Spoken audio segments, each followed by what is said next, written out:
The MacBook is our most popular Mac.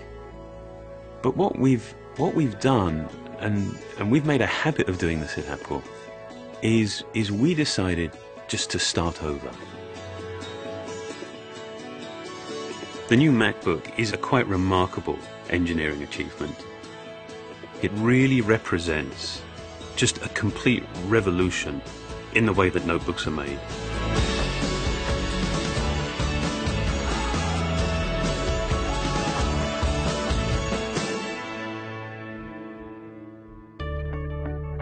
I mean, traditionally, notebooks are made from multiple parts.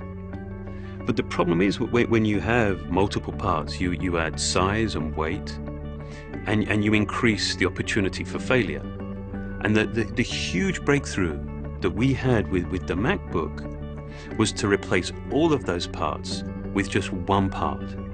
And that one part we called the unibody. We figured out a way of being able to make the notebook fundamentally thinner, lighter, more robust, and with sort of a degree of fit and finish that we've never even dreamed of before. And the only way to make that one part was to machine it from a single piece of aluminium. Aluminum was the ideal choice for this product because it provides us the thinness and lightness that we want in the portable category. Great strength-to-weight ratio. Also provides us some really nice options from a finishing perspective. The beginning of the unibody starts with a solid block of aluminum. Then we go through an extrusion process, which is kind of like how you make pasta.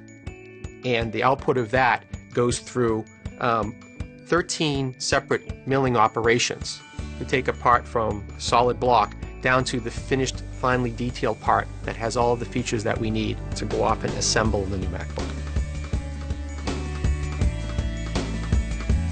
If you have the expertise to do that machining correctly, you can achieve an assembly method that is simple enough that we can get it right every single time. Machining enables a level of precision that is just completely unheard of in this industry.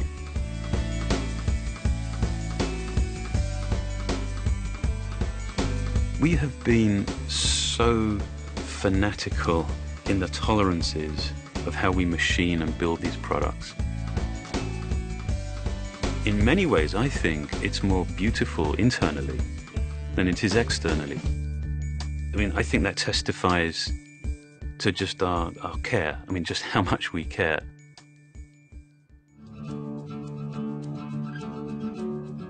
The new MacBook is the most advanced product from the point of view of the technologies that are going into it, the amount of engineering required to create not only the fit and finish of the mechanical part of the product, but also the marriage of electronics and mechanical design to create the kind of refined product that we have.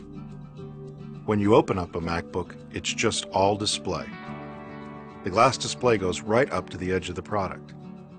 We went with glass and LED for many reasons. This has allowed us to have an aluminum housing that was not only thinner, but more structurally sound. There are a number of advantages in using an LED backlight. For one, the LED backlight is on instantly. There's no warm-up time for the LEDs. It's also energy efficient. LED takes 30% less power than a standard display. What you notice as a customer is the color has a lot more pop. It's brighter, the intensity of the color is higher, and you get a much more vivid display.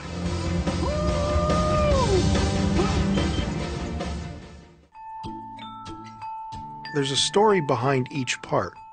When NVIDIA came to talk to us, they were really interested in building very high performance graphics, but in a desktop chip. What we were interested in was taking that same level of performance and putting it in a portable computer. In graphics intensive applications, our customers will notice a world of difference. The graphics subsystem in the new MacBook is 5 times faster than the previous MacBook product. Scenes are rendered with a lot more sophistication. The frame rates of motion are much higher. It's pro portable level graphics, but built in a consumer notebook. The new trackpad is made entirely from glass. We've even managed to get rid of the separate button that stole space from the tracking surface. And we did that by making the entire glass trackpad the button.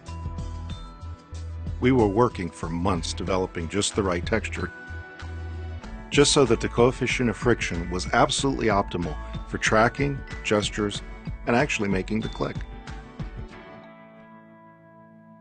One of the things I'm most proud of is the environmental story. We've achieved a design that's both ENERGY STAR compliant as well as rated EP Gold. It starts not just from a concept, but all the way through selection of components, how they're engineered, how they're packaged and shipped, and at the end of the day, how they're recycled.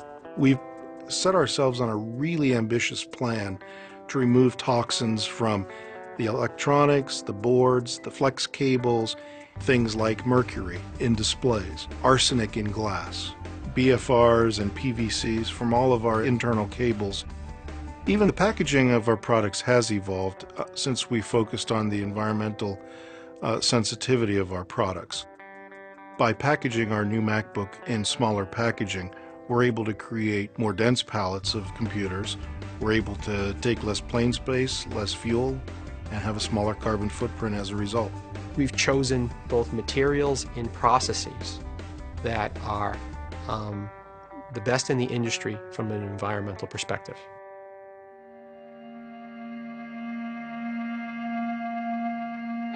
I love the way that we don't reserve our very best ideas for our, the very highest end products, that our very best ideas, all of our innovation, we bring to the most popular Mac that we make.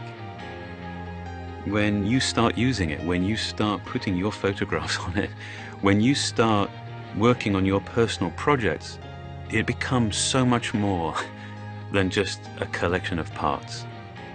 We've refined and refined every detail in the service of the user, just to get rid of complexity. If something doesn't need to be there, it's not there. I mean, I don't know how we could make something any more essential,